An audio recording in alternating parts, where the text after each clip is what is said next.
memandu dan menyampaikan susunan acara pada pagi hari ini. Namun, sebelum kita mulai acara pada pagi hari ini, perkenankan saya untuk menyampaikan sedikit pantun. Mohon dibantu Bapak Ibu untuk cakepnya ya. Naik KRL ke arah Cikini, sampai Gondang Dia ketemu Susi. Bapak Ibu sekalian selamat pagi. Selamat datang di acara sosialisasi. Baik, selanjutnya saya akan menyampaikan susunan acara pada pagi hari ini, yaitu pertama, pembukaan yang saat ini sedang berlangsung. Kedua, pembacaan doa. Ketiga, menyanyikan lagu Indonesia Raya. Keempat, sambutan oleh Kepala Direktorat Pengaturan Perasuransian, Penjaminan dan Dana Pensiun. Kelima, penyampaian materi Peraturan Otoritas Jasa Keuangan Nomor 26 Tahun 2025 tentang pengelolaan aset dan liabilitas perusahaan asuransi dan perusahaan reasuransi yang akan dilanjutkan dengan sesi tanya jawab, dan terakhir yaitu penutup. Baik, sebelum memasuki acara selanjutnya, marilah kita mengawali acara sosialisasi pada pagi hari ini dengan pembacaan doa yang akan dipandu oleh Saudara Muhammad Fajrul. Kepada Saudara Fajrul, dengan hormat kami persilahkan.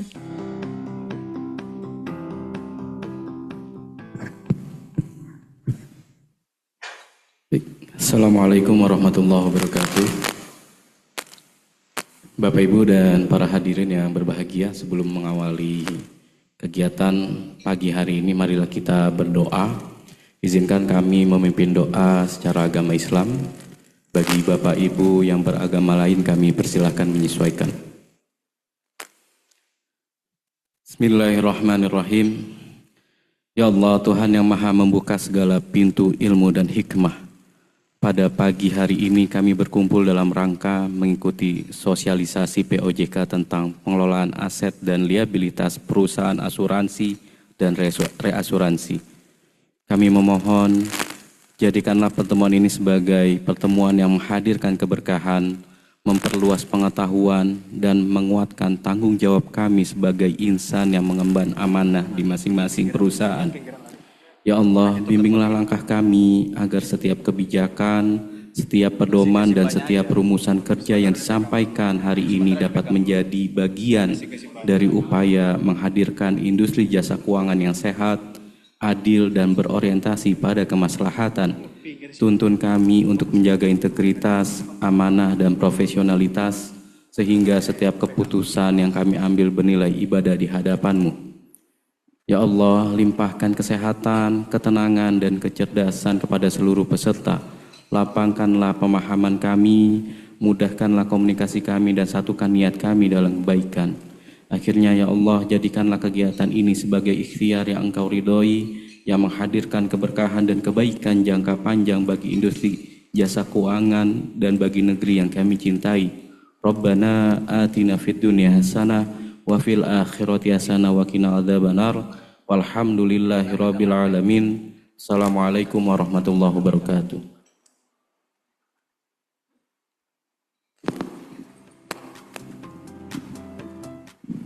Amin amin ya robbal alamin. Terima kasih kepada Saudara Fajrul yang telah memimpin pembacaan doa kegiatan sosialisasi pada pagi hari ini.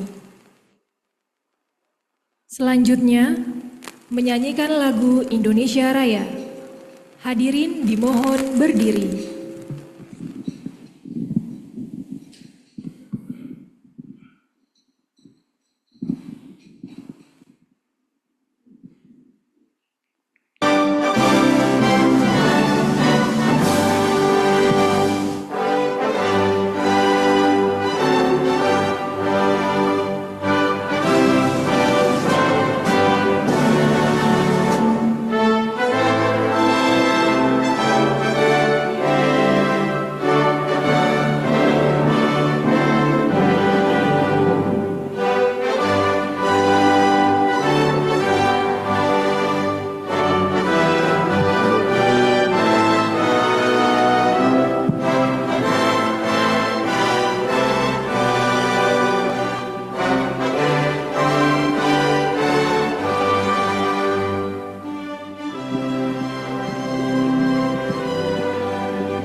Hadirin dipersilahkan duduk kembali.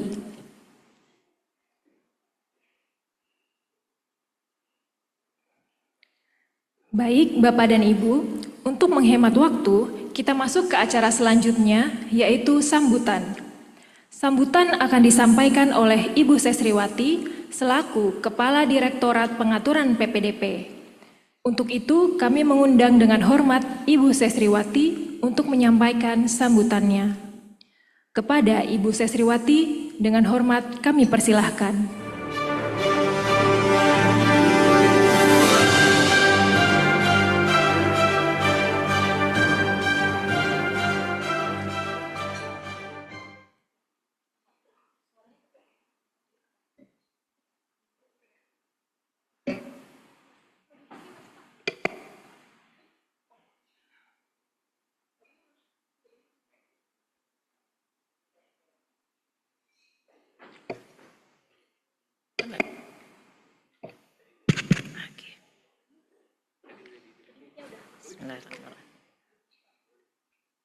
Yang kami hormati Bapak Ibu ya, tentunya dari asosiasi, mudah-mudahan lengkap pagi ini, baik dari Asosiasi Asuransi Jiwa, lihat di sini ada Bu Hasina, mudah-mudahan yang lain nanti juga bergabung, dari Asosiasi Asuransi Umum AUI, dan juga Bapak Ibu peserta sosialisasi dari perusahaan ya. Kami memang pagi ini mengundang, sebetulnya kalau yang pagi ini sesinya adalah untuk yang konvensional. Kalau yang siang nanti kita bikin sesi khusus untuk yang asuransi syariah. Jadi kita sehari ini full Bapak dan Ibu. Tapi sebelum mulai tentunya kalau asuransi katanya belum afdol ya kalau belum kita mulai pagi ya. Jadi biar semangat dulu ini. Baiklah, Assalamualaikum warahmatullahi wabarakatuh. Selamat pagi Bapak Ibu, salam sehat untuk kita semua.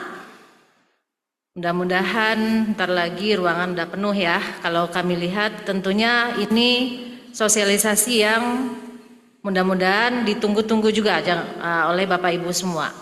Seringkali kalau kami ketemu dengan industri kami agak-agak melipir nih Bapak Ibu. Karena ditanya terus nih kapan nih akan terbit POJK-nya, karena waktu dimintakan pendapat sudah dari awal tahun gitu ya.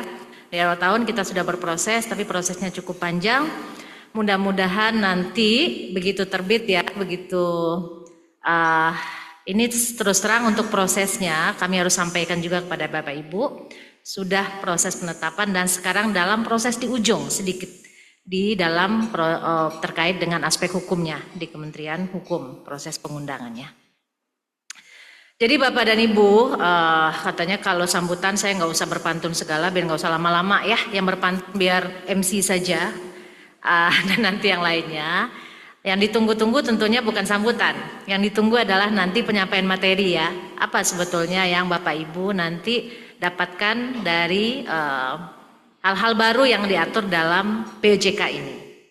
Jadi Bapak dan Ibu, sebelumnya tentu kami dari OJK, dari pengaturan mengucapkan terima kasih banyak kepada Bapak Ibu yang selama ini sudah banyak kontribusinya ya.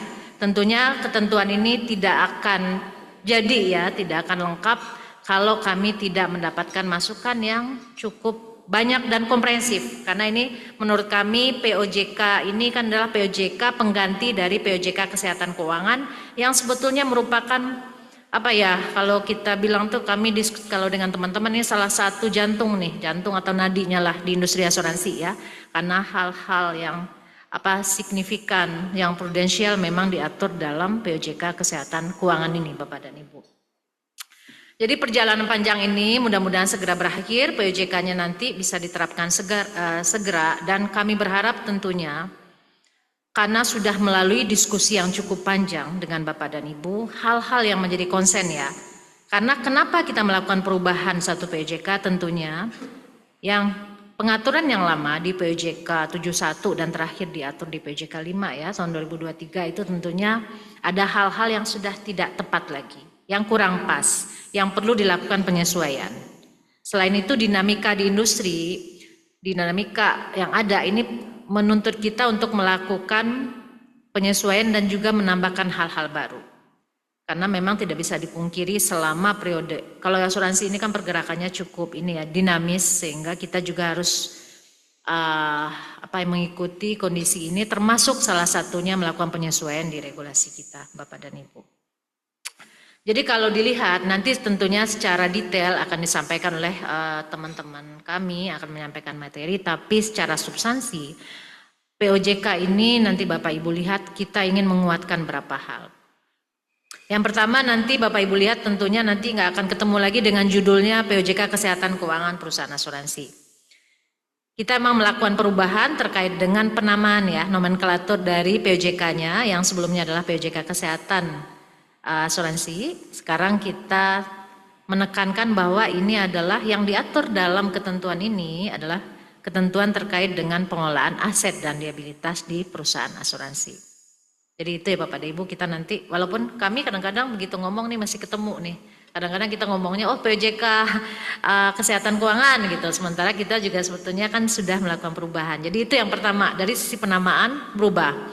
Lalu yang kedua, awalnya sebetulnya kita tidak akan melakukan perubahan mencabut ya POJK yang sebelumnya. Tetapi karena memang cukup banyak yang dilakukan perubahan di POJK ini, dan dari sisi aspek penyusunan peraturan itu sudah memenuhi kaidah untuk dilakukan perubahan peraturan, mengganti ya, sifatnya itu adalah mengganti dari POJK yang lama, jadi bukan perubahan.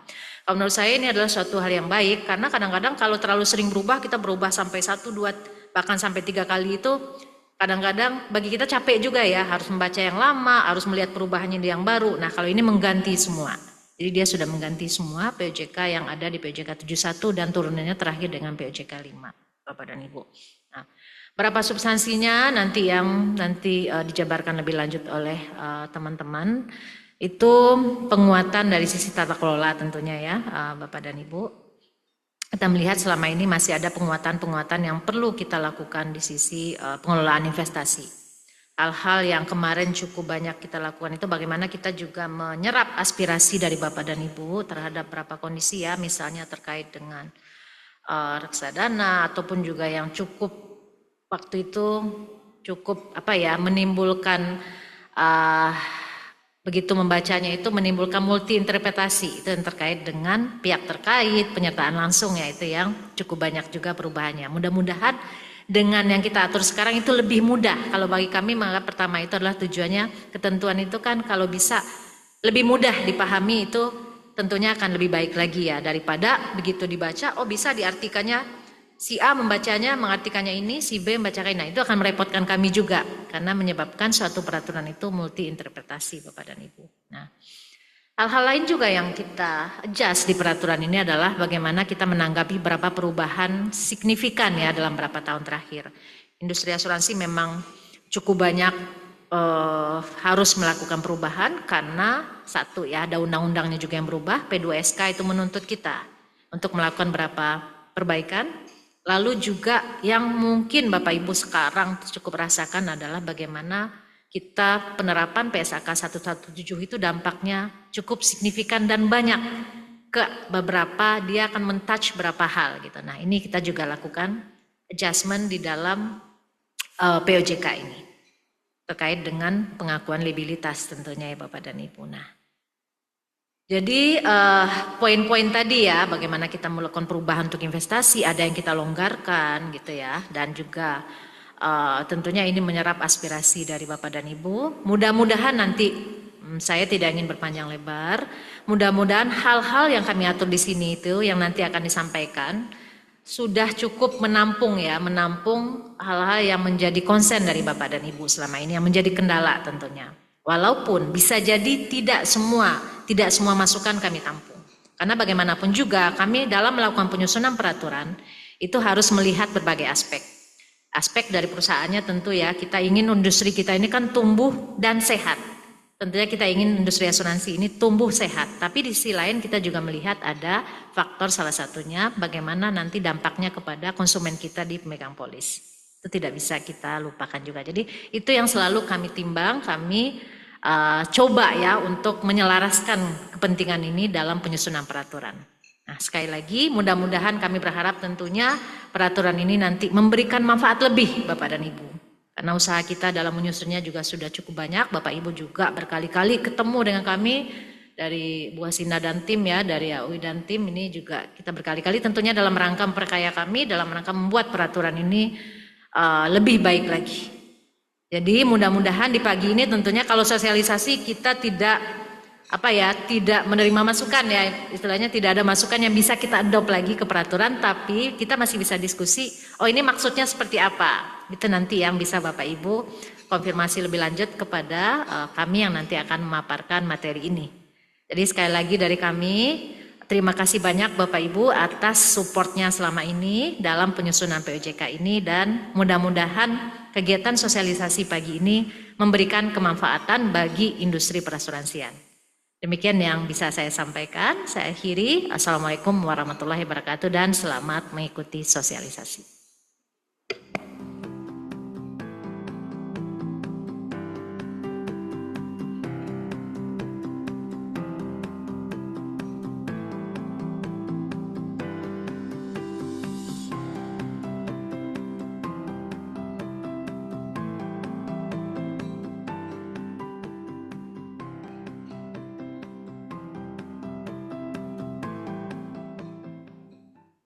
Sepanjang tahun 2025, perekonomian Indonesia menghadapi berbagai tantangan global dan domestik yang semakin kompleks.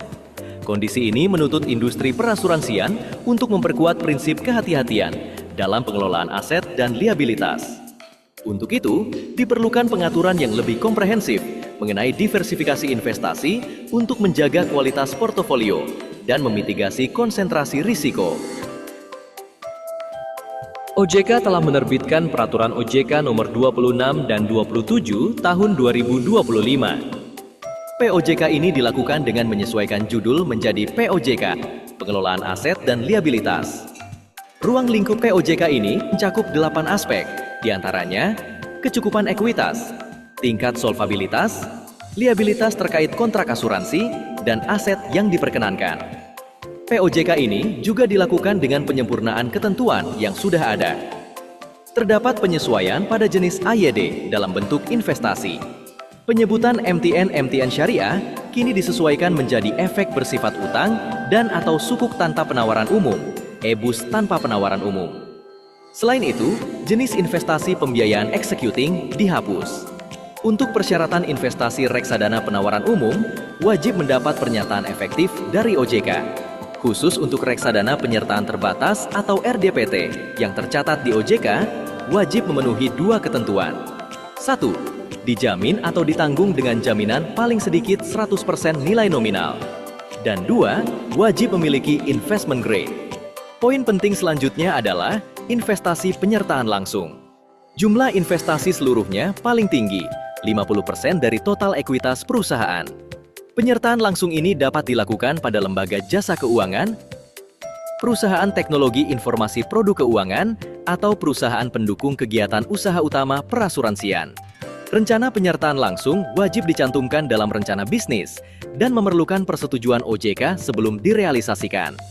Perhitungan jumlah investasi pada pihak terkait. Batasannya adalah 10% dari ekuitas perusahaan.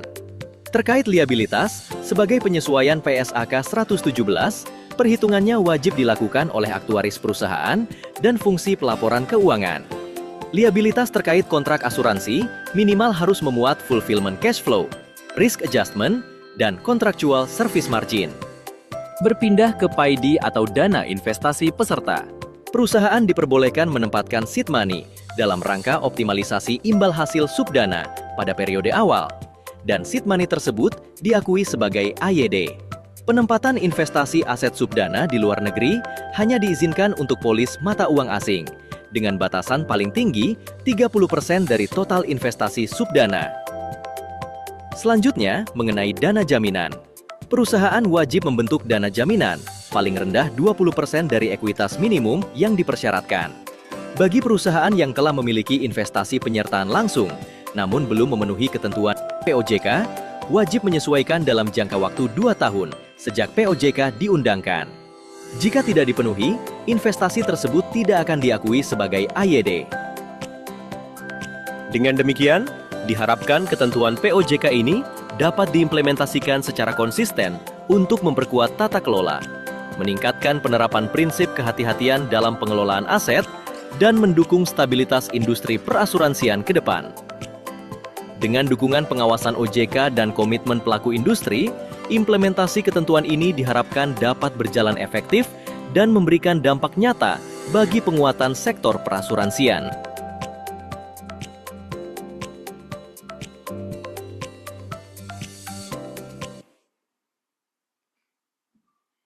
Baik, terima kasih. Terima kasih kepada Ibu Sestri yang telah memberikan sambutan pada pagi hari ini. Sebelum melanjutkan ke acara sebelumnya, kami mengimbau Bapak dan Ibu peserta sosialisasi yang ingin mengajukan pertanyaan maupun tanggapan kepada narasumber dapat disampaikan pada saat sesi tanya jawab dengan menyebutkan nama dan asal instansi. Baiklah, Bapak dan Ibu, tanpa berlama-lama lagi, segera kita akan mendengarkan pemaparan materi Peraturan Otoritas Jasa Keuangan Nomor 26 Tahun 2025 tentang pengelolaan aset dan liabilitas perusahaan asuransi dan perusahaan reasuransi yang akan disampaikan oleh narasumber kita, yakni Bapak Muhammad Ansori selaku Deputi Direktur Senior Pengaturan PPDP dan Ibu Yani Supriyatni selaku Asisten Direktur Senior Direktorat Pengawasan Asuransi Jiwa dan akan dipandu oleh moderator yaitu Ibu Yuliana selaku Asisten Direktur Pengaturan Perasuransian, Penjaminan dan Dana Pensiun. Selanjutnya, acara kami serahkan kepada moderator. Kepada Ibu Yuliana, dengan hormat kami silahkan.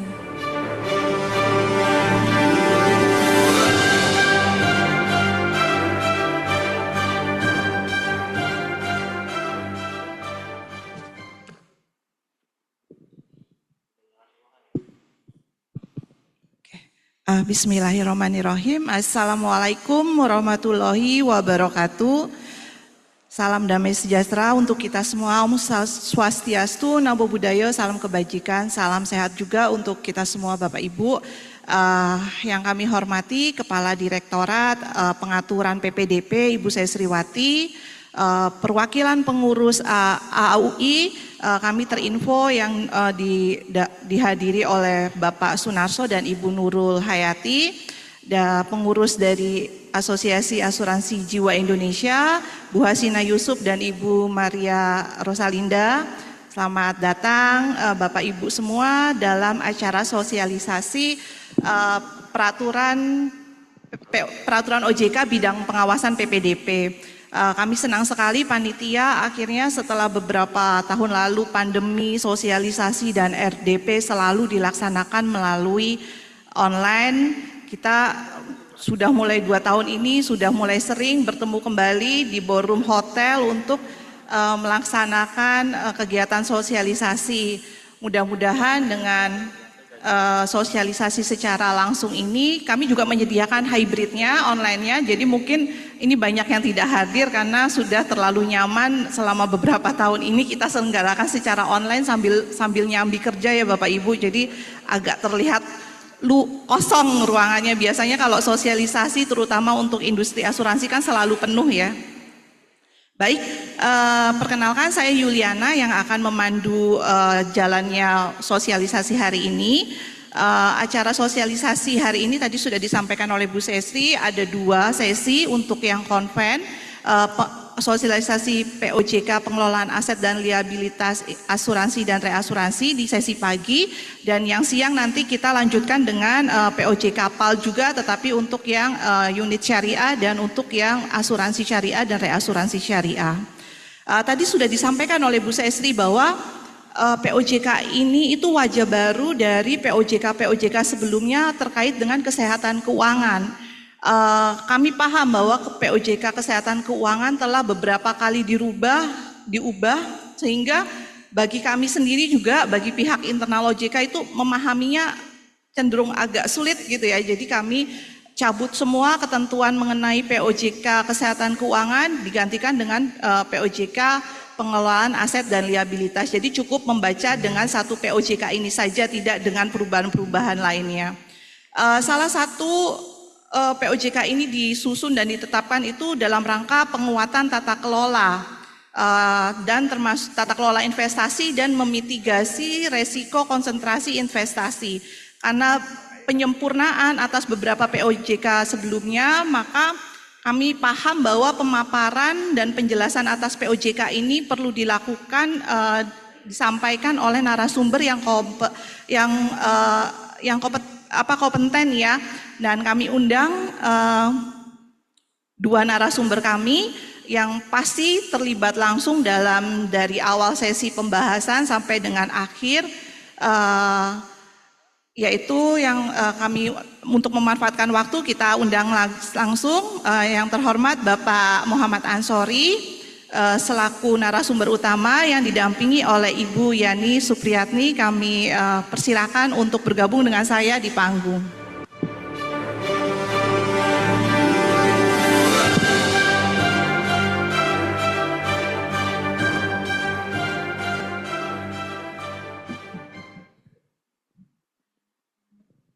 Oke, baik, untuk memanfaatkan waktu seperti biasa sesi sosialisasi kali ini akan dilakukan dalam dua sesi, yaitu sesi pemaparan oleh Bapak Muhammad Ansori dan nanti kita lanjutkan dengan sesi tanya jawab. Nanti sesi tanya jawab juga karena saya yakin pasti juga lebih banyak Bapak Ibu yang join melalui aplikasi webinar. Kita nanti akan ada satu sesi untuk pertanyaan yang disampaikan melalui webinar. Oke, baik, untuk sesi pemaparan karena POJK ini padat, kita berikan waktu sekitar 45 menit ya Pak Ansori untuk menyampaikan substansi pengaturan dalam POJK 26 tahun 2025. Kepada Pak Ansori kami persilakan Pak. Baik, Bapak Ibu semuanya, yang kami hormati Bu Sestri, Direktur kami di Pengaturan Asuransi, Dana Pensiun dan Penjaminan, teman-teman Bapak Ibu, para direksi, terutama perwakilan dari kedua asosiasi AJI maupun AUI, kemudian juga Bapak Ibu perwakilan dari direksi perusahaan atau mungkin komisaris atau mungkin kepala divisi, terutama yang terkait dengan keuangan ya, gitu ya. Assalamualaikum warahmatullahi wabarakatuh. Salam sejahtera untuk kita semuanya. Baik, jadi kalau tadi menyambung apa yang disampaikan oleh Bu Sestri dan Bu Yuli, jadi POJK ini mungkin Bapak Ibu pernah awal pada saat POJK 5 2023 diterbitkan, masa-masa pandemi ya, kita kan mengubah fundamental, terutama terkait dengan investasi pada pihak terkait. Beberapa perusahaan diberikan waktu untuk melakukan penyesuaian, karena selama ini sebelumnya aturannya sangat longgar, ya, investasinya kepada pihak terkait itu bukan pihak terkait Bapak Ibu ya, namanya pihak terafiliasi.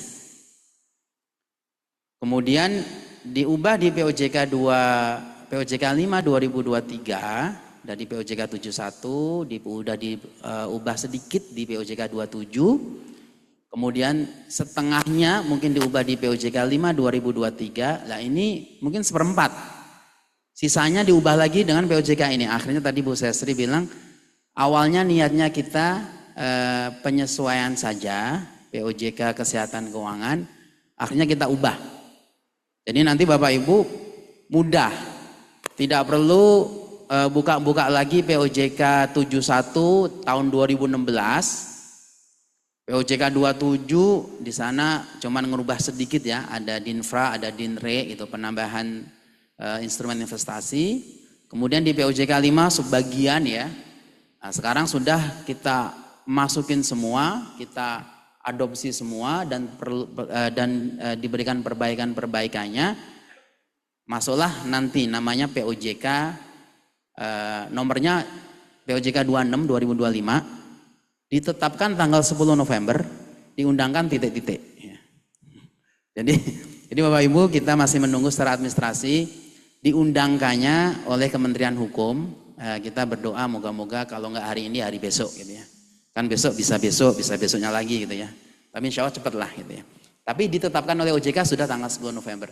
Cuman secara ketentuan peraturan perundang-undangan, memang POJK itu berlaku sejak diundangkan ya. Next.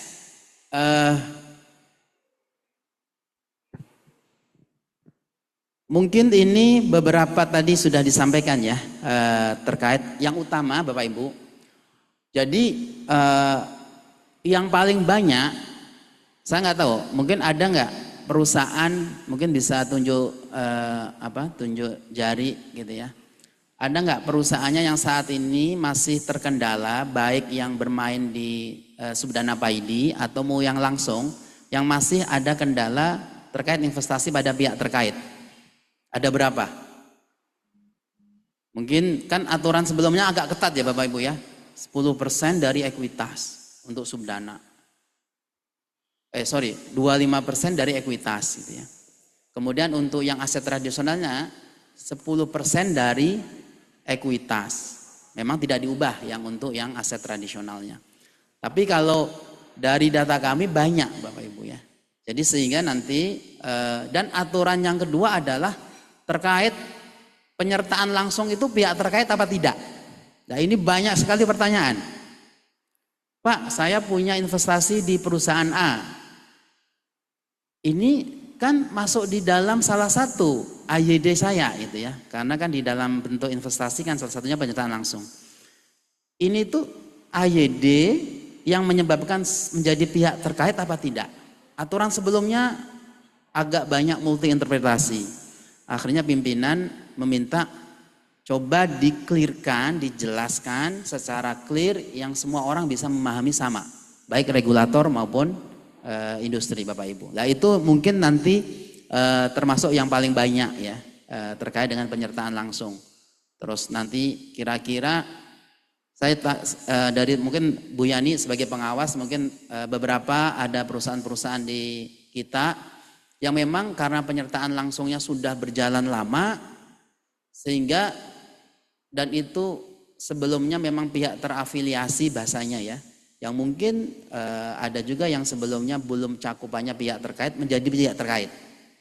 Kemudian dikasih waktu pada saat itu direlaksasi menjadi 24 bulan gitu ya. Terakhir selesai di 6 April kemarin ya. 6 Mei 2025. Jadi setelah ini nanti dengan POJK ini moga-moga Bapak Ibu baik yang terkait dengan investasi pihak terkait dari Subdana Paidi yang sebelumnya mungkin ada permasalahan, nanti dengan POJK ini harusnya kita lebih mendudukkan apa yang semestinya. Jadi ketika kita bicara Subdana, maka bicaranya adalah kita mempertimbangkan juga optimalisasi dari investasi Subdana karena ini dananya pemegang polis. Tapi tetap kita juga harus mempertimbangkan bahwa jangan sampai semuanya itu digunakan oleh perusahaan untuk kepentingan afiliasinya, gitu ya. Karena kan sebelumnya kita tahu di POJK 72 belum ada gitu ya aturan itu. 71 untuk Subdana. Tapi sudah ada di POJK 5, tapi sangat ketat Bapak Ibu, sehingga ini kita coba dudukkan yang benar. Next, baik, mungkin saya sambil berdiri ya, izin. Jadi untuk yang bab 2 ini terkait dengan kesehatan keuangan, sebetulnya tidak banyak berubah, gitu ya. Jadi kalau kita lihat di cadangan teknis atau liabilitas terkait kontra asuransi, ini bahasanya itu adalah kita menyiapkan aturannya dulu Bapak Ibu. Tetapi aturan liabilitas terkait kontra asuransi ini dalam perhitungan solvabilitas, artinya pada saat kita ngitung RBC, kita ngitung tingkat solvabilitas, kapan kita sudah menggunakan liabilitas terkait kontra asuransi itu ada ditegaskan di dalam peraturan kita. Pada saat nanti aturan solvabilitasnya sudah diubah mengacu kepada laporan keuangan yang sesuai dengan standar akuntansi keuangan. Tapi selama aturannya solvabilitas masih tetap gitu ya, yang mungkin Bapak Ibu juga sebagian mungkin yang teman-teman di aktuari di aktuaria atau di laporan keuangan diundang oleh pengawas juga untuk mencoba untuk membuat new RBC gitu ya. Tapi artinya cadangan teknis, kapan kita menggunakan cadangan teknis ya selama peraturan kita masih untuk perhitungan tingkat solvabilitas masih menggunakan SEOJK yang berlaku, yaitu SEOJK untuk cadangan teknis SEOJK 27 2017, untuk MMBR-nya SEOJK 24 2017. Jadi ini lebih untuk memberikan penegasan nanti pada saat sudah perhitungan kalau laporan keuangan auditnya sudah berlaku ya Bapak Ibu ya. Kan 2025 ini kan Bapak Ibu sudah harus menggunakan PSAK 117 gitu ya. Dan tentunya di dalam laporan keuangan audit itu ya bahasanya liabilitas terkait kontrak asuransi. Yang lainnya sama Bapak Ibu ya, apa itu tingkat solvabilitas, kecukupan investasi, ekuitasnya di sini hanya dipertegas saja. Kalau kita tahu ekuitas kan sudah diatur di POJK 23. Jadi ini tahun depan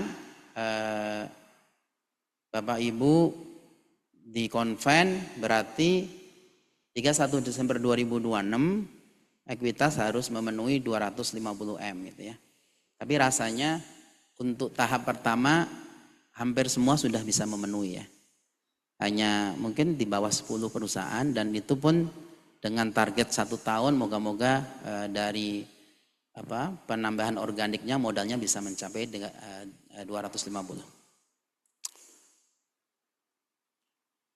Jadi kalau kita lihat, jadi Bapak Ibu kalau ada tulisannya warna merah itu berarti penambahan baru ya.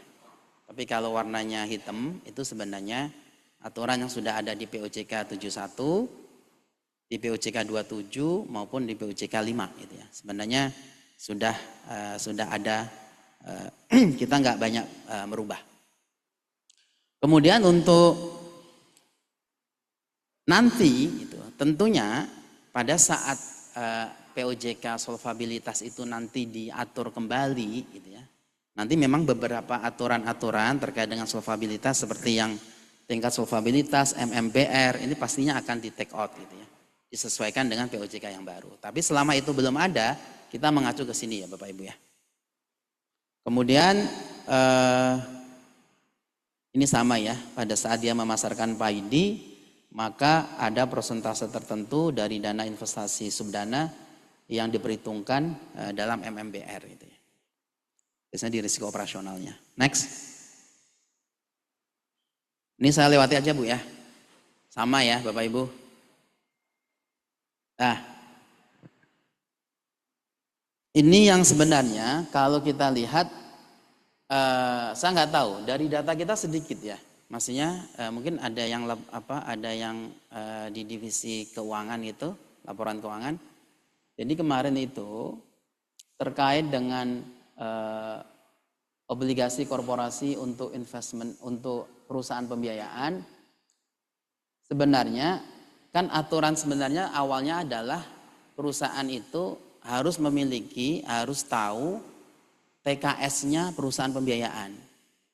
Dan itu kan rahasia Bapak Ibu. Itu yang tahu adalah pengawas perusahaan pembiayaan dengan perusahaannya gitu ya.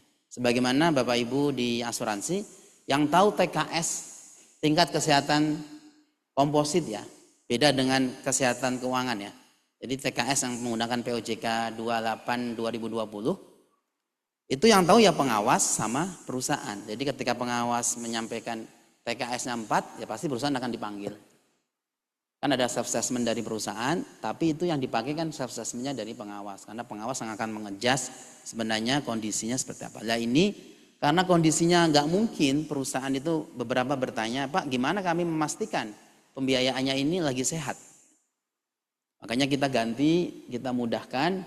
Intinya perusahaan pembiayaan itu tidak sedang dikenai sanksi administratif berupa pembatasan kegiatan usaha atau pembekuan kegiatan usaha atau pembekuan kegiatan usaha tertentu oleh OJK.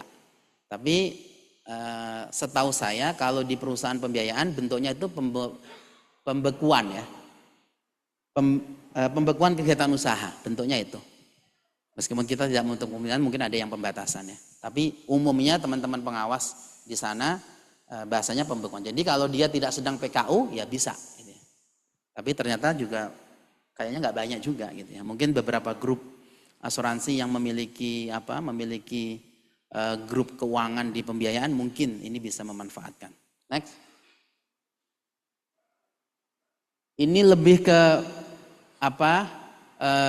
sebenarnya aturan ini sudah sama dengan POJK 5 ya Bapak Ibu ya. POJK 5. Merah ini hanya kita ngikutin aturan yang ada di PM. Merah ini maknanya sebenarnya sudah ada di POJK 5. Dia harus terdaftar di kustodian sentral yang KSE ya namanya ya. Kemudian yang kedua dia punya agen monitoring gitu ya. Jadi sebenarnya kenapa kita tidak perlu sebut lagi karena itu sudah diatur di POJK-nya pasar modal. Jadi ngikutin aja. Cuman yang menjadi concern Bapak Ibu meskipun ini item tetapi ini masih berlaku. Dan ini ada di POJK 5. Makanya kebanyakan teman-teman perusahaan pasti jarang memiliki MTN. Karena memang susah banget Bapak Ibu. Dia harus peringkat AAA gitu ya. Karena kita tahu memang pada saat itu MTN itu memang banyak risikonya. Gitu ya. Ya kita tidak mengatakan bahwa karena memang MTN kan tidak melalui penawaran umum ya. Beda dengan obligasi. Gitu ya. Makanya beberapa mungkin perusahaan yang sedang bermasalah yang kemarin di CIU, beberapa itu timbulnya karena investasi pada MTN. Diperparah lagi ketika investasi MTN-nya itu di perusahaan terafiliasinya. Gitu ya. Makanya diatur sangat ketat dan saya yakin susah nih Bapak Ibu. Sudahlah peringkat AAA harus dijamin paling sedikit 100% dari nilai nominal. Kemudian yang terakhir hanya kepada BUMN saja gitu ya. Atau mungkin ini kita baca sekarang apa? Danantara ya mungkin ya. Dulu LPIP dulu, lembaga pusat investasi lah gitu pemerintah. Next. Ini untuk reksadana gitu ya. Jadi reksadana mungkin Bapak Ibu dengan POJK ini maka reksadana nanti kualitatifnya ini berlaku juga sama untuk yang subdana gitu ya. Jadi kalau kita ingat di POJK 5 itu kan untuk subdana itu hanya bisa kepada reksadana yang underlyingnya 50% SBN. Jadi ketika ini nanti kita atur di sini berarti ini nanti berlaku juga untuk subdana. Coba nanti saya terangkan coba yang poin B ya. Jadi artinya dot pertama yang sebelumnya hanya berlaku untuk aset perusahaan, nanti ini akan berlaku juga untuk aset-aset dari subdana gitu ya. Jadi subdana sekarang kalau dulu aset tradisional yang bisa ke reksadana apapun sepanjang penawaran umum, sekarang subdana pun bisa gitu tanpa ada batasan selama dia penawaran umum. Cuman bagi RDPT itu ada dua ternyata Bapak Ibu. Jadi ada RDPT yang penawaran umum makanya masuknya ke dot pertama. Meskipun jarang. RDPT yang penawaran umum itu kemarin kami diskusi dengan teman-teman pengawas PM hanya pernah ada satu gitu. Itu pun nggak laku gitu. Tapi kita karena memang aturannya ada, jadi selama RDPT itu ditawarkan melalui penawaran umum, dia hanya mengacu ke dot pertama. Tapi ketika RDPT itu hanya tercatat, gitu ya, kalau tercatat itu bukan penawaran umum, dicatatkan ke OJK, gitu ya, maka dia harus memenuhi ketentuan dua.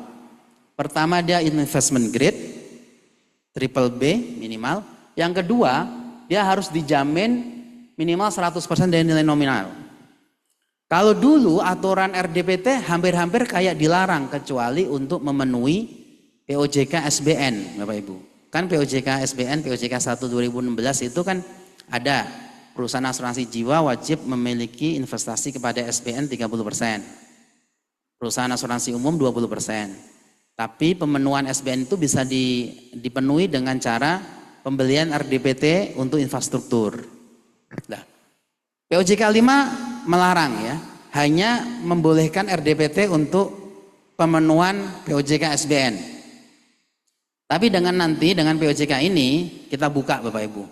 Jadinya ya ini pendalaman market juga, arahan dari pimpinan dan juga kita diskusi dengan teman-teman PM maupun teman-teman pasar modal. Ini juga mungkin bisa nanti teman-teman di asuransi untuk investasinya bisa mulai melihat-lihat lagi. Tapi ya RDPT beberapa kali, terutama yang RDPT yang underlying-nya karya kan kemarin beberapa bermasalah. Jadi tetap harus hati-hati karena prinsip umumnya kalau kita lihat di pasal 5, baik di pasal 5 POJK 71 masih tetap di situ juga Bu. POJK 5 juga di pasal 5. Prinsip umumnya adalah perusahaan wajib melakukan penempatan investasi dengan prinsip kehati-hatian. Prinsip kehati-hatian itu dijelaskan. Dia harus memikirkan masalah profitnya perusahaan. Imbal hasilnya cukup. Gitu ya. Cukup untuk memberikan janji, garansi, janji-janji sebagai ya, efek dari produk asuransi yang kita jual. Jadi di situ. Jadi artinya meskipun dibuka, tapi tetap harus dilihat ya. Jangan RDPT-nya jangan sampai ya tanda petik bermasalah sehingga uang tidak bisa masuk dan tidak masuk di perhitungan AYD perusahaan.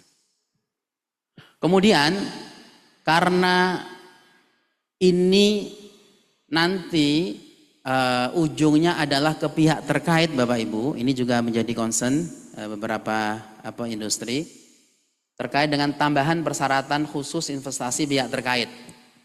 Jadi dulu sampai POJK 5 yang dinamakan pihak terkait itu MI kalau perusahaan memiliki saham 10% minimal kepada MI. Jadi apapun reksadana yang penting KIK beli lewat melalui MI maka dia pihak terkait. Selama MI-nya kita punya 10%. Sekarang tidak Bapak Ibu, nanti ada di istilahnya. Kita melihatnya adalah pihak terkait itu adalah underlying-nya.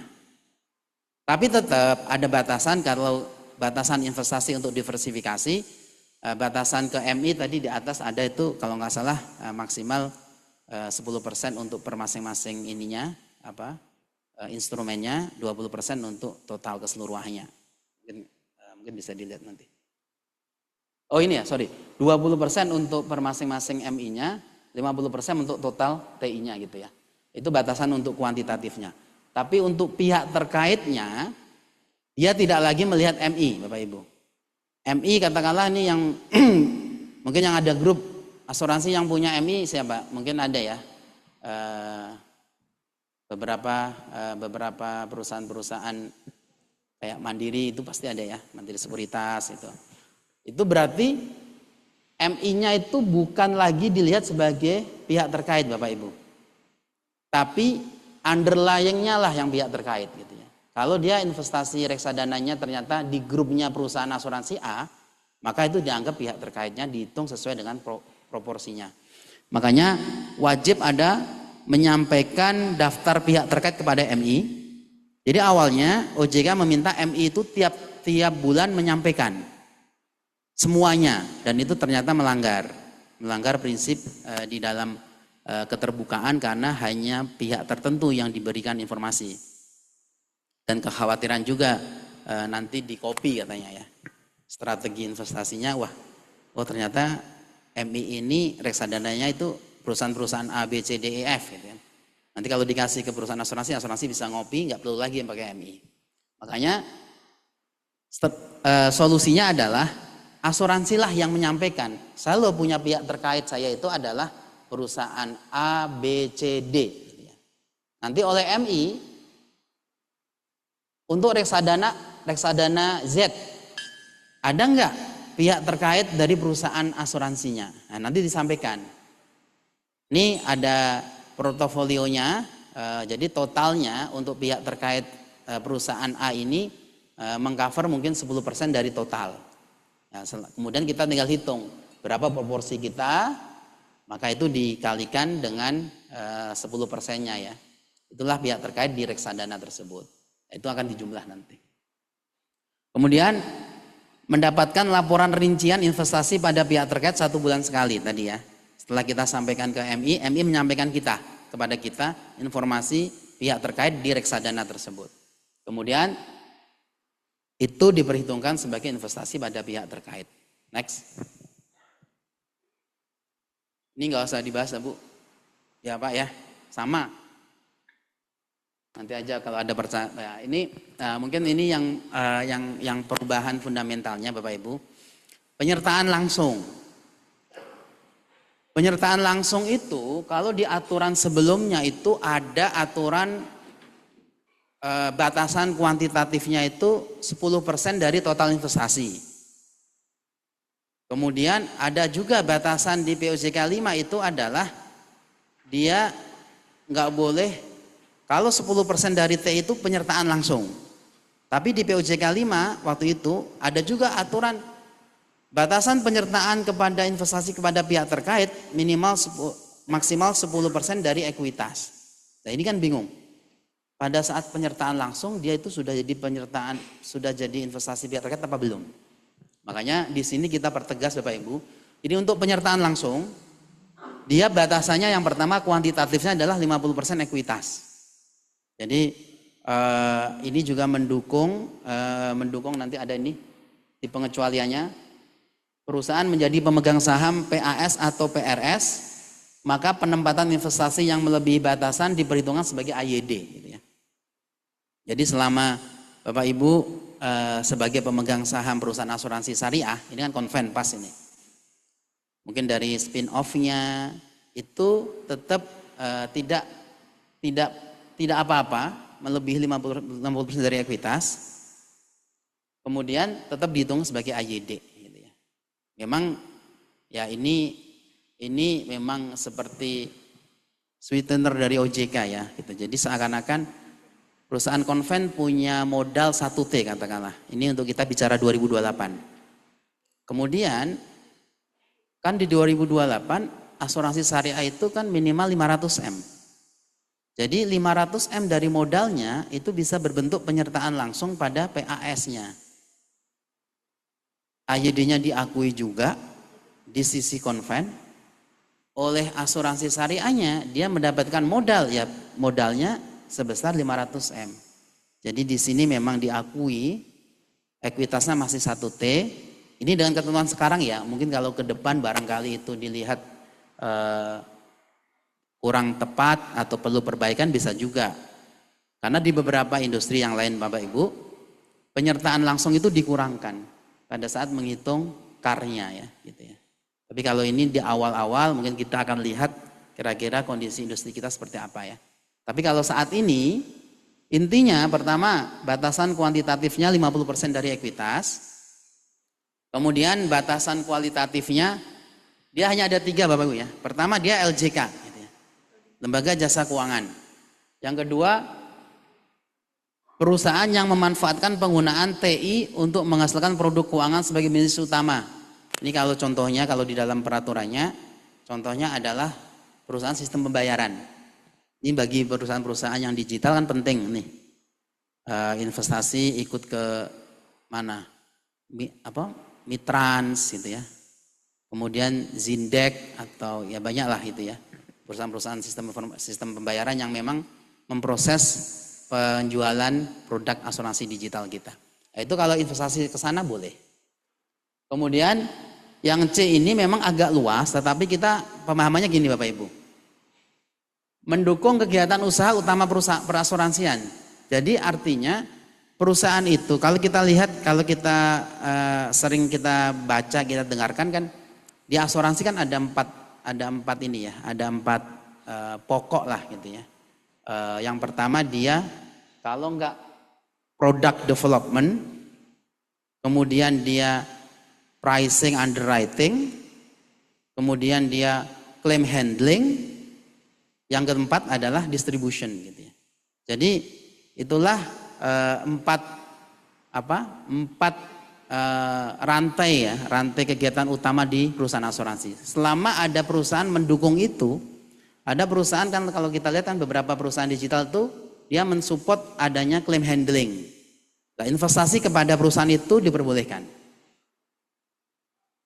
Kemudian ada perusahaan, kalau ke perusahaan penilai kerugian ya pasti dibolehkan karena penilai kerugian di rezim kita masuk nomor 1. Tapi katakanlah perusahaan surveyor gitu ya, risiko. Jadi dia tugasnya memang survei risiko sebelum penutupan. Dan selama itu memang nanti dibuktikan aktanya memang tugas kegiatan utamanya perusahaan itu memang survei risiko untuk penutupan asuransi, maka itu juga masuk di dalam C.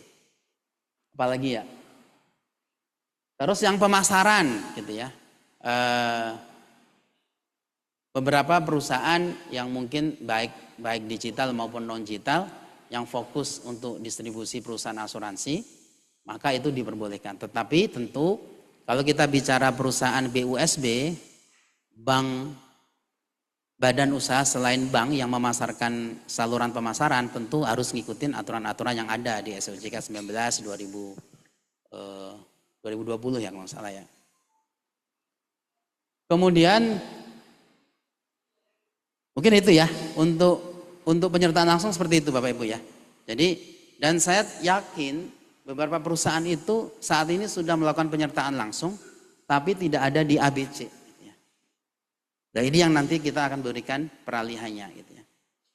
Karena mungkin ada, karena kan sebelumnya memang nggak dilarang kan penyertaan langsung, mungkin ada ke perusahaan non LJK atau perusahaan-perusahaan apapun lah grup-grupnya gitu ya. Karena merasa kalau kita lihat kan mungkin kondisi contoh real gitu ya, beberapa perusahaan tuh punya hotel gitu ya. Atau perusahaan atau PT yang lain lah gitu ya. Tentunya ini memang pernyataan langsung yang memang bukan dia langsung bukan pada perusahaan pada PT yang tidak tercatat di bursa efek ya. Kalau yang tercatat ya ngikut aja di aturan pasar modalnya. Next. Ini tambahan terkait emas murni, adanya penyelenggara kegiatan usaha bulion yang telah berizin di OJK karena memang aturannya sudah ada, POJK 17 2024 sudah terbit dan saat ini baru ada 2 informasi dari teman-teman pengawasnya, yaitu Pegadaian. Jadi kalau investasi emas murni melalui ditransaksikan oleh 2 perusahaan yang memang sudah mendapat izin bulan, silakan. Gitu ya. Kemudian paling itu ya, ini hanya menambahkan kepada perusahaan asuransi atau asuransi syariah lain ini yang disimpannya itu boleh di bank kustodian atau di pihak yang memperoleh izin persetujuan dari instansi yang berwenang untuk menjalankan jasa penitipan. Ya ini adalah biasanya ya bulion itu memang boleh menitipkan, ada jasa penitipan emas atau yang bursa komoditi. Dia punya namanya logistik gitu ya, PT ILP namanya ya. Jadi itu boleh. Jadi kalau kita investasi emas, tapi kan kalau nggak salah dari sisi praktek yang ada mungkin yang pengawas bisa menyampaikan rasanya tidak banyak ya perusahaan yang investasi ke emas murni. Tapi untuk reksadana kita juga tegaskan reksadana ketika bicara reksadana penawaran umum tadi itu juga termasuk nanti yang reksadana ETF ya Bapak Ibu ya. Di dalam aturannya sih ada di penjelasannya. Jadi nanti ada ETF, gold ETF itu boleh.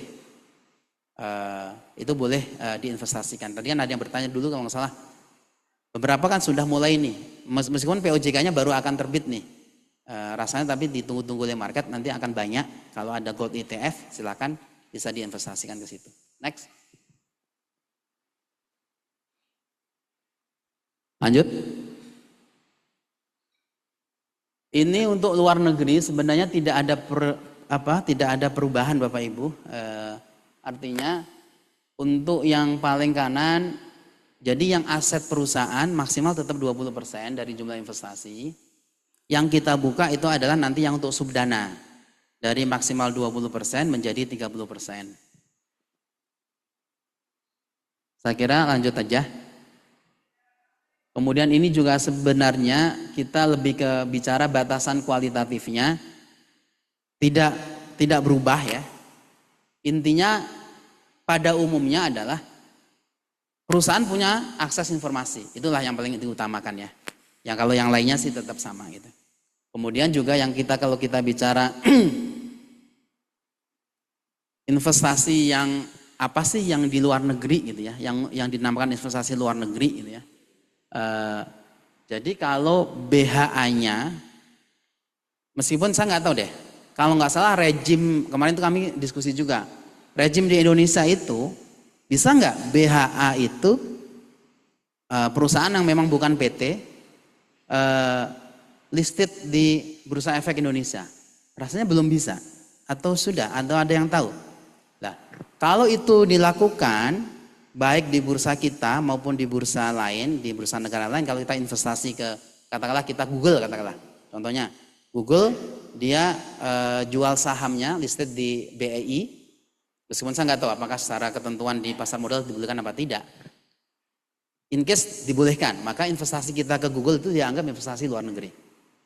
Sebaliknya, kalau ada BHA atau BHI kita, dia mencatatkan sahamnya di bursa Malaysia katakanlah, maka investasi kita katakanlah, kalau nggak salah kan Telkom Pertamina kita juga mencatatkan sahamnya di bursa ini ya, luar negeri ya. Kalau kita investasi di Pertamina itu dianggap investasi dalam negeri, atau termasuk BHA yang 50%-nya dimiliki oleh orang Indonesia. Contoh, katakanlah mungkin ada yang ini enggak, yang suka sepak bola. Seri A ada namanya klub Como gitu ya, dimiliki oleh grup Jarum. Kan dia terbuka di sana. Nah, kalau investasi kita ke Como itu PT-nya BHA gitu ya. Tapi karena dimiliki 50% lebih oleh orang Indonesia, maka itu investasi perusahaan itu dianggap investasi dalam negeri. Next. Ini masih sama ya Bapak Ibu ya. Ini aturan yang AYD bukan investasi, kita nggak mengubah sama sekali. Rasanya kita lanjutkan saja. Nah ini aturan umum ya. Tadi ada mungkin ada yang bertanya, ini sebenarnya baik AYD investasi maupun bukan investasi gitu ya. Maka ketika dia memenuhi kondisi ini, dia tidak akan diakui sebagai AYD gitu ya. Makanya dia harus memenuhi kondisi ini. Kalau gagal memenuhi kondisi ini, dia dikeluarkan dari AYD. Makanya ketika ada aset dalam sengketa atau aset dijadikan jaminan, nah itu tidak boleh diakui sebagai AYD. Atau aset yang sedang diblokir ya, karena beberapa kalau case di beberapa perusahaan asuransi itu ketika ada case hukum, beberapa asetnya diblokir oleh APH. Nah ini tidak bisa diakui sebagai AYD. Next. Ini pihak terkait, saya nggak tahu, saya yakin nggak semuanya hafal ya. POJK 5 udah ada gitu ya. Karena memang banyak ya. Dan bahasa ini ya, bahasa peraturan gitu ya. Padahal sederhananya itu adalah yang A itu pengendali perusahaan kita gitu ya. Jadi siapa pihak terkait? Yang pertama pengendali, parent company kita. Yang B itu adalah badan hukum yang dikendalikan oleh perusahaan asuransi, ya anak perusahaan kita, subsidiary. Yang C, sister company kita, gitu, di mana pengendalinya sama dengan perusahaan kita. Dan yang D itu lebih mudah. Intinya ya ada direksinya, direksi Bapak Ibu sebagai direksi, sebagai komisaris, sebagai pejabat eksekutif satu level di bawah direksi itu sebagai pihak terkait. Sehingga ketika dapat memberikan pinjaman atau tapi ya rasanya kalau perorangan jarang ya. Kemudian di sini yang kita hilangkan tadi Bu, yang merah ini ya. Jadi awalnya pada saat KIK gitu ya, penentuan pihak terkait itu adalah berdasarkan investasinya perusahaan kepada MI-nya. Gitu ya. Tapi dengan ini kita clear, kita hilangkan, tapi aturan pihak terkaitnya berdasarkan underlying dari aset dari KIK tersebut. Jadi beberapa sih perusahaan yang punya MI jadi senang gitu ya. Karena jadi bisa investasi lewat MI tersebut, tapi tidak di-treat sebagai pihak terkait. Tapi memang lebih adil, lebih fair. Karena nggak semua reksadana underlying-nya adalah pihak terkait kita gitu ya. Sehingga ya kita memang benar-benar. Yang kan ada juga yang karena aturan sebelumnya nggak seperti ini, ada beberapa ya mekanisme ini kurang baik gitu ya, antara MI dan perusahaan asuransi membuat reksadana khusus untuk dia, yang underlyingnya adalah perusahaan pihak terkaitnya dia, sehingga dana yang dari perusahaan maupun dana yang dari publik semuanya ngalir ke perusahaan pihak terkaitnya perusahaan gitu ya. Karena sebelumnya nggak dilihat, nggak ditreat sebagai pihak terkait. Karena yang ditreatnya adalah MI-nya. MI-nya bukan pihak terkait. Lah ini adalah perbaikan untuk beberapa kondisi yang ada saat ini. Next. Ini aturannya sebenarnya tidak berubah ya. Tidak berubah. Dengan yang sebelumnya hanya dulunya pihak terkait itu 10% dari ekuitas ditambah pinjaman subordinasi. Sekarang tidak. Tujuannya apa? Kan perusahaan yang punya pinjaman subordinasi itu perusahaan yang sedang bermasalah. Gitu. Karena aturan kita begitu. Jadi pada saat perusahaan sedang bermasalah atau tidak memenuhi solvabilitasnya, maka perusahaan itu diminta untuk salah satunya adalah bisa memberikan pinjaman subordinasi. Dulu ekuitasnya ditambahkan gitu ya, 10% ditambah dari ekuitas tambah pinjaman subordinasi. Sekarang kita pertegas, hanya 10% dari ekuitas perusahaan. Kemudian kita pertegas di sini, semua penyertaan langsung itu bukan pihak terkait Bapak Ibu. Jadi selama memenuhi tadi ya, jadi 50% ekuitas itu keseluruhan. Jadi kalau kita punya, karena kita ngelihatnya lebih kalau di penyertaan langsung kan memang mungkin jangka panjang gitu ya, sehingga memang kita pertegas untuk memberikan pemahaman yang seragam. Selama dia memenuhi tadi keseluruhannya 50% ekuitas dan dia ada di LJK atau dua yang lain yang mungkin nggak banyak gitu ya, ada LJK, maka dia dipertegas bukan dalam perhitungan pihak terkait. Jadi dikeluarkan dari 10% dari ekuitas tadi gitu ya. Jadi masih bisa perusahaan untuk investasi 10% dari ekuitasnya ke, kan kalau yang atas itu pihak terkait berarti kan tidak hanya dari penyertaan langsung. Bisa juga kita beli obligasinya bank grup kita gitu ya. Bisa juga kita menempatkan deposito di bank grup kita. Atau kita membeli obligasi perusahaan-perusahaan di grup kita. Nah, itu kan pihak terkait semuanya. Atau apalagi yang biasanya yang diterbitkan oleh paling dua itu ya. Atau MTN tadi, MTN selama dia BUMN masih bisa, tapi selama grupnya nggak ada BUMN-nya, udah pasti nggak akan bisa beli MTN, karena MTN itu hanya bisa atau EBUS tadi ya, EBUS tanpa penawaran umum itu hanya bisa diterbitkan oleh BUMN. Paling umumnya itu ya, yang di grup itu ya, kalau nggak, atau beli saham gitu ya, beli saham grup kita lewat terbuka, itu juga dihitung sebagai investasi pihak terkait. Kalau memang belinya bukan dalam rangka untuk penyertaan langsung. Gitu ya. Next, ini sama ya, yang terkait dengan pelampauan sama pelanggaran itu sama. Intinya kalau pelampauan itu kita tidak action Bapak Ibu ya.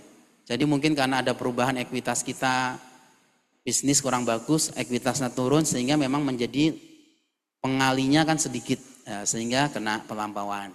Atau mungkin asetnya melambung gitu ya, asetnya yang kita investinya naik gede gitu ya, sehingga jadi investasi kita naik besar, jadi kena 10% dari ekuitas. Nah kalau yang seperti ini nanti ada rencana tindak. Bedanya kalau kita bicara untuk pelampauan itu dikasih waktu 9 bulan. Tapi kalau pelampauannya karena perubahan peraturan perundang-undangan bisa sampai 12 bulan. Tapi kalau pelanggaran itu ada aksi korporasi yang baru, Pak.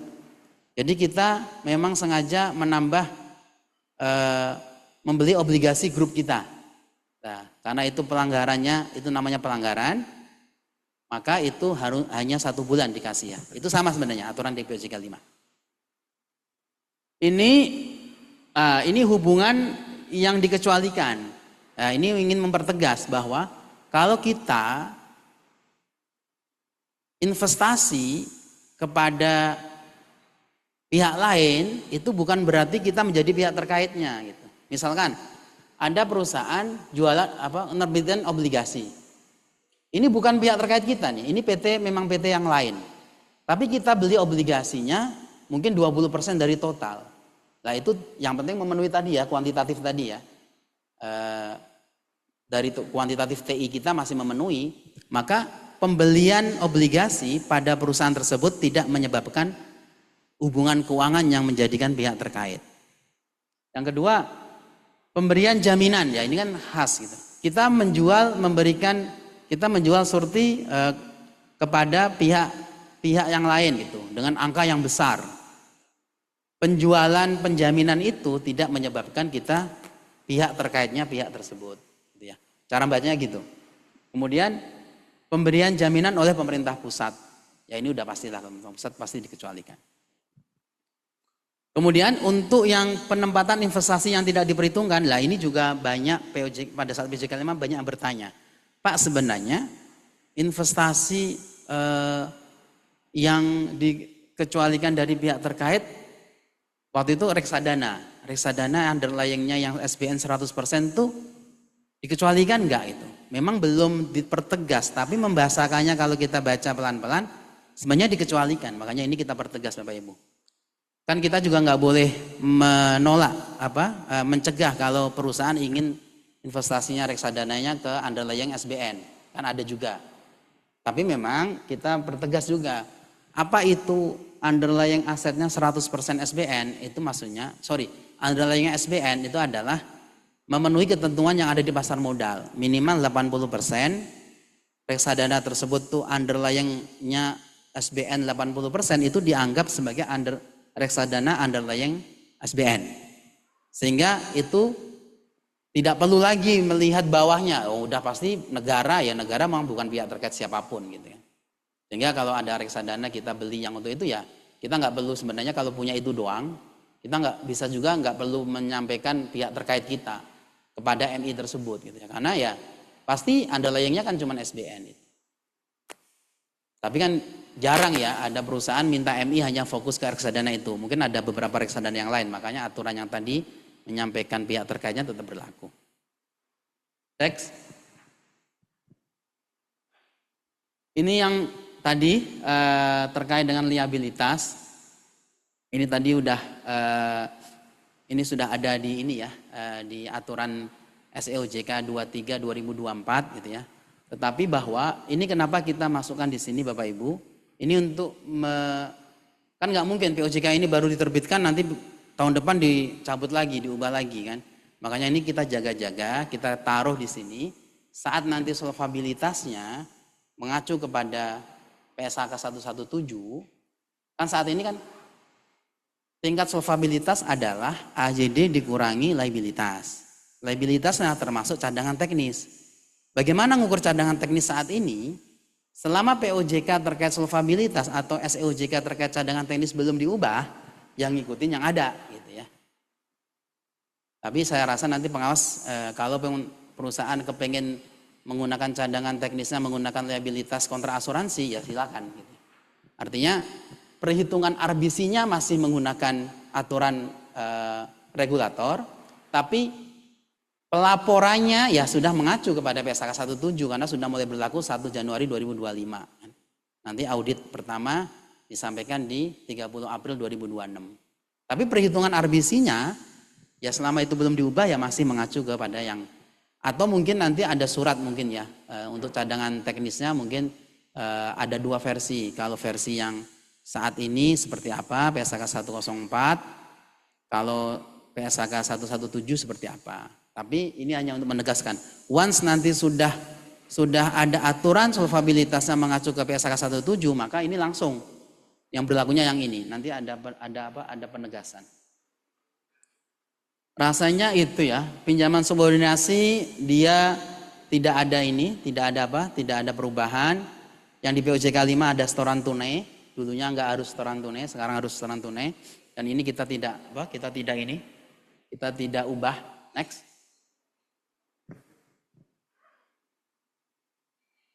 Lanjut.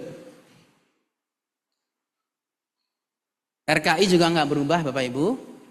Ya ini nanti ya tergantung ya cadangan teknisnya tadi ya mengacu kepada yang kalau selama itu tidak diubah ya mengacu ke sini. Tapi selama nanti ada perubahan terkait dengan perhitungan cadangan ya mengacu ya lah yang baru. Ini adalah pemenuhan modal kerja unit syariah. Mungkin dari perusahaan sini ada yang punya UUS nggak Pak? Coba tunjuk jari, ada nggak? Berapa persen? Tuh, 2, 3, 4, 5, 6, 7, 8 ya. Ter-10 lah ya. Jadi ini adalah penegasan Bapak Ibu. Jadi kalau ada perusahaan punya UUS tapi tidak memenuhi modalnya, ya perusahaan itu ya punya kewajiban moral. Awalnya kewajiban moral doang, sekarang jadi kewajiban regulasi ya. Jadi dengan ditaruh di sini, Bapak Ibu, jadi perusahaan yang memiliki unit syariah wajib menambah modal kerja pada unit syariah sehingga memenuhi ketentuan pertama penyediaan aset yang tersedia untuk KOD. Karena memang kapan aset yang tersedia untuk KOD itu harus disediakan. Yang pertama biasanya saat tingkat solvabilitasnya dana tabaruk dan dana tanahutnya itu lebih kecil daripada target internal gitu ya. Makanya harus ada aset yang tersedia. Nah, ini pada saat modalnya nggak nyampe, maka perusahaan wajib menambah modal kerjanya UUS-nya gitu ya. Sehingga di UUS nanti akan masuk ke dana perusahaan ya, dana perusahaan UUS-nya. Kemudian pada saat untuk penyetoran KOD untuk pembayaran santunan klaim manfaat asuransi syariah dan pemenuhan tingkat solvabilitas dana tabaruk dan dana tanahut gitu ya. Jadi kalau likuiditasnya nggak ada, sudah ada klaim modalnya UUS-nya nggak ada, ya wajib berkewajiban bagi perusahaan untuk mensupport KOD-nya. Karena aturan saat ini yang diwajibkan itu adalah dari dana perusahaan UUS-nya saja Bapak Ibu. Jadi kalau UUS-nya dana perusahaannya nggak ada, induknya kayak nggak punya kewajiban. Makanya ini harusnya ditariklah ke induk karena induklah yang membuat UUS, makanya dia harus bertanggung jawab. Next. Ini yang baru yang bawah Bapak Ibu, seed money gitu ya. Jadi ini adalah kemarin diskusi banyak dengan asosiasi maupun dengan beberapa perusahaan yang memang memiliki yang mengelola dana PAID, dana subdana, tetapi memang dari awal nilainya tidak optimal dari pemegang polis. Kan biasanya kan memang penjualannya kan nggak langsung masif Bapak Ibu ya, sehingga memang perlu dana penempatan dari asuransi induknya, dari dana perusahaan kepada dana subdananya itu. Nah ini selama ini kan nggak ada aturannya. Sebenarnya penempatan di seed money itu diakui sebagai AJD apa enggak? Makanya ini kita pertegas, kita akui sebagai AJD, tetapi perusahaan tetap harus mempertimbangkan juga terkait dengan batasan-batasan untuk pendapatan investasinya gitu ya. Jangan sampai katakanlah kita tahu karena kita yang ngelola subdananya ditaruh banyak di dalam obligasi, kita tahu penempatan obligasi kita sudah mendekati maksimal, ya itu ada moral hazard di sana. Nah, itu nanti akan dicek oleh pengawas. Next. Ini rasanya sama. Jadi ini kan aturan subdana. Yang berbeda adalah yang dot ketiga Bapak Ibu ya. Jadi penempatan investasi di luar negeri dari awalnya 20% dari total investasi subdana menjadi 30% ya, gitu ya. Dari 20. Tapi tetap harus dari yang subdana bermata uang asing. Tapi 30%-nya bukan dari 30% dari subdana bermata uang asing, tapi 30%-nya adalah 30% dari total. Jadi artinya bisa juga kalau selama jualan produk kita subdana asingnya itu tidak mencapai 30% dari total, artinya bisa seluruhnya bisa, yang untuk yang asing bisa ke luar negeri. Kemudian ini investasi pihak terkait, ini perubahannya Bapak Ibu. Awalnya 10% dari ekuitas, sekarang 10% dari nilai total investasi masing-masing subdana. Ini sudah sangat harusnya diterima dengan baik. Beberapa perusahaan juga sedang bermasalah dengan ini karena memang sangat kecil gitu ya, subdana. Pertimbangannya pada saat itu pimpinan bilang, ini kan subdana, tidak ada hubungannya dengan absorb risiko dari asuransi. Maka cocoknya lebih ke TI-nya, total investasinya. Makanya dipertegas 10% dari TI dalam rangka optimalisasi, tapi juga tetap diversifikasi, tidak pada yang lain. Makanya dibatasi untuk yang pihak terkait 10% dari total investasi, yang non terkait adalah 25% dari total investasi. Next. Ini laporan derivatif, ini juga kita akomodir Bapak Ibu. Jadi sebelumnya derivatif itu memang kalau dia timbul liabilitas, dia masuk di dalam liabilitas. Karena kita tahu tingkat solvabilitas adalah AYD dikurangi liabilitas gitu ya. Nah, sekarang nggak fair pada saat dia mengakui sebagai asetnya, mungkin dalam posisi punya gain tapi nggak bisa diakui langsung. Aset yang timbul itu selama ini nggak diakui sebagai AYD. Makanya ini kita pertegas, aset yang timbul dari transaksi derivatif bisa diakui sebagai AYD. Next. Aturan yang lain masih sama. Ini larangan pembayaran dividen sebenarnya masih sama gitu ya. Jadi masih sama. Intinya beberapa aturan larangan pembayaran dividen yang dulunya ada di bawah ekuitas sekarang kita pertegas sendiri. Pertama, dilarang membayar dividen ketika menyebabkan ekuitas perusahaan di bawah ketentuan. Jadi kalau sudah tahu ekuitasnya mendekati, ini katakanlah 2026 nih, 250, ekuitasnya masih 251 gitu ya. Bayar dividen langsung berkurang, nah ini tidak boleh gitu ya. Artinya dia harus tetap ekuitasnya dipertimbangkan. Kemudian terkait dengan target solvabilitas, perusahaan punya target RBC 150 gitu ya. Dengan kita membagi dividen sehingga mengurangi ekuitas, maka itu juga bisa tidak diperbolehkan untuk membayar dividen. Next. Ini dana jaminan, intinya yang baru adalah penegasan bahwa untuk dana jaminan SBN dinilai berdasarkan nilai pasar yang wajar. Itu. Jadi sehingga pada saat nanti ada perubahan dana jaminan, penggantian, karena beberapa pengawas menyampaikan pada saat terjadi penggantian, penambahan itu penilaian SBN-nya ini kalau nggak dipertegas bisa beda-beda gitu ya. Ada yang saya kan hold to maturity atau bahasanya sekarang apa? Fair value through DA atau through income statement atau through OC ya gitu ya. Maka itu dipertegas baik untuk penggantian, penambahan, kemudian SBN-nya itu harus dinilai sebesar nilai wajarnya. Maka penggantinya pun harus nilai wajarnya juga. Next. Oh ya, tadi sedikit sebelumnya. Aturan bahwa pada saat program penjaminan polis berlaku tidak ada dana jaminan itu dihapus gitu ya. Jadi tetap ada dana jaminan karena tetap dana jaminan itu kan toh juga diakui sebagai AYD perusahaan, tapi minimal untuk cadangan bahwa suatu kita tidak berharap ya perusahaan masuk juga ke DCU gitu ya.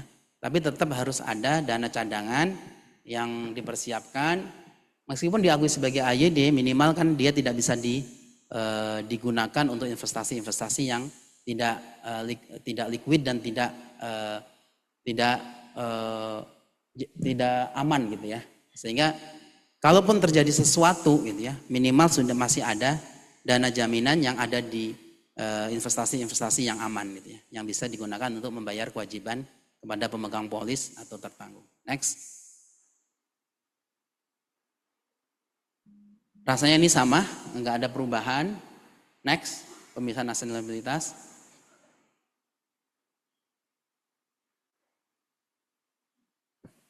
Nah ini Bapak Ibu penegasan, jadi memang kemarin tuh ada interpretasi apakah pengesahan RUPS itu merupakan persyaratan penyampaian LKTA sebelum 30 April gitu ya.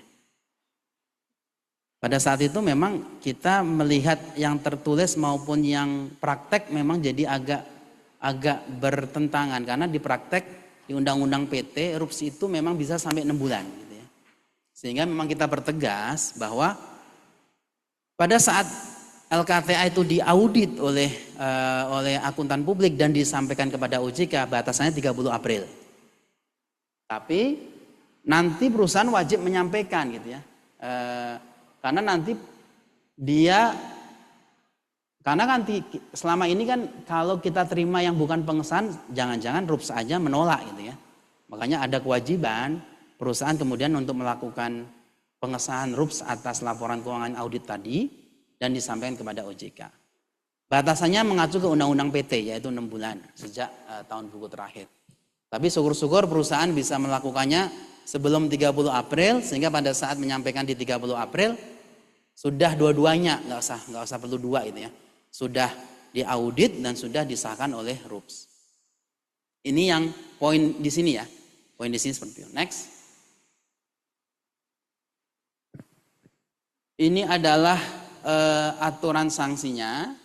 Jadi kalau kita lihat beberapa aturan sanksi itu sebenarnya nggak berubah Bapak Ibu ya. Kemudian yang aturan sanksi yang 100 juta itu adalah hal-hal yang perlu persetujuan gitu ya. Tapi kalau nggak ada persetujuan ya nggak ada sanksi. Kemudian yang 2,5 juta per hari itu untuk yang kewajiban untuk mengumumkan ya publikasi yang waktunya 1 bulan setelah 30 April ya kalau nggak salah ya. Tapi untuk sanksi laporannya itu ada di POJK 22. Yang laporan berkala, laporan auditnya itu sudah ada di POJK 23 sorry. 22 ya? 22, 21, 22, 23. POJK 22 kayaknya.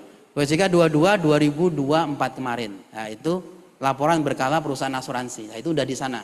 Yang di sini hanya yang tidak masuk laporan berkala yaitu laporan publikasi summary dari ringkasan laporan keuangan tahunan audit. Next. Nah, ini Bapak Ibu ya. Ini 2 slide sebelum pas gitu, sebelum terakhir. Jadi bagi yang tadi, yang penyertaan langsungnya belum memenuhi ketentuan, baik dia di atas 50% ekuitas, atau belum ke LJK dan lain-lainnya, dikasih waktu 2 tahun untuk penyesuaiannya. Ini kita, ini banget nih.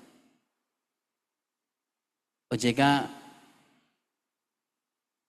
sangat memperhatikan perusahaan ya. Karena ada juga perusahaan yang sudah menyampaikan rencana tindaknya di bawah 2 tahun, tapi karena kita untuk keseragaman arahan pimpinan, jadi semuanya 2 tahun. Kemudian selama 2 tahun itu masuk AYD. Ketika di dalam 2 tahun tidak bisa, mungkin ada beberapa perusahaan yang memang susah banget karena penyertaan langsung memang investasinya rumit, maka dia tidak masuk AYD yang kelebihannya, tapi dia tidak kena sanksi gitu ya, terpaksa gitu ya, karena memang mau nggak mau ya dia ya sudah tidak AYD, hukumannya tidak AYD. Jadi perusahaan yang mungkin masih tebel RBC-nya ya mungkin bisa melakukan itu gitu ya. Kemudian untuk yang investasi pembiayaan untuk bentuk executing yang kita sekarang tidak perbolehkan, maka masih diakui sebagai AYD sampai perjanjian berakhir. Dari data kita cuma ada 4 orang, 4 perusahaan ya, nggak banyak. Kemudian untuk yang ekuitas minimum yang 100 miliar tetap berlaku sampai 31 Desember 2026. Jadi POJK ini untuk bab ekuitasnya sebenarnya sudah tidak ada Bapak Ibu. Tapi ini kita pertegas karena memang perubahannya nanti baru tanggal 31 Desember 2026 untuk 250. Maka yang sampai 31 Desember 2026 dia 100M. Next. Rasanya sudah selesai ya. Ini rasanya hanya penegasan saja sebagai penutup bahwa beberapa aturan kalau pelaksanaannya tadi kayak SEOJK cadangan teknis kan pelaksanaan dari POJK 71. Dia tidak dicabut selama tidak bertentangan. SEOJK MMBR juga seperti itu. Mungkin itu Bapak Ibu yang bisa saya sampaikan. Next. Terima kasih. Moga-moga apa yang saya sampaikan hampir 1 jam persis gitu ya. Bisa dipahami. Silakan kalau ada yang mau ditanyakan kita diskusi santai aja. Terima kasih. Assalamualaikum warahmatullahi wabarakatuh. Waalaikumsalam warahmatullahi wabarakatuh. Baik, terima kasih kepada Pak Ansori atas pemaparannya yang menurut saya sangat komprehensif ya. Mudah-mudahan bagi Bapak Ibu juga komprehensif. Tapi ini kita lanjut ke sesi tanya jawab. Tapi sebelum ke sesi tanya jawab ini saya meng-highlight beberapa pemaparan atas POJK ini, bahwa memang POJK ini ditetapkan pada tanggal diundangkan. Nah, karena tadi mungkin Bu Sesri juga sudah menyampaikan ada satu tahapan yang di luar kuasa kami dan kewenangan kami. Saat ini POJK itu sudah ditetapkan dan sudah mendapat nomor, tapi masih ada dalam tahap pengundangan. Jadi memang untuk per detik ini belum berlaku, tetapi saya yakin dalam waktu 1 sampai 2 hari ke depan itu sudah berlaku sesuai dengan tanggal pengundangan. Makanya kami masih berani untuk menyelenggarakan sosialisasi. Dari pemaparan Pak Ansori tadi ada beberapa yang perlu saya highlight ya, terkait dengan penguatan tata kelola investasi, yaitu terkait dengan penyempurnaan investasi penyertaan langsung pada perseroan terbatas yang sahamnya tidak dicatatkan pada bursa efek. Nah, itu ada penyesuaian pengaturan di situ. Lalu terkait dengan investasi pada subdana PAID, terutama untuk di pihak terkait, itu juga ada penyesuaian yang mungkin perlu di-highlight oleh Bapak Ibu. Lalu terkait dengan penerapan PSAK 117 itu juga terjadi ada penyesuaian terkait dengan liabilitas terkait kontrak asuransi yang menjadi salah satu pengaturan yang baru juga di POJK ini. Nah, mengingat beberapa ketentuan itu baru di POJK PAL ini, ada waktu masa peralihan sekitar 2 tahun dengan ketentuan-ketentuan yang tadi disampaikan oleh Pak Ansori, itu juga mungkin perlu saya highlight dan agar menjadi pertimbangan bagi Bapak Ibu untuk segera menyesuaikan, meskipun ada waktu 2 tahun, tetapi alangkah lebih baiknya disesuaikan sedari dini sejak sosialisasi ini berlangsung.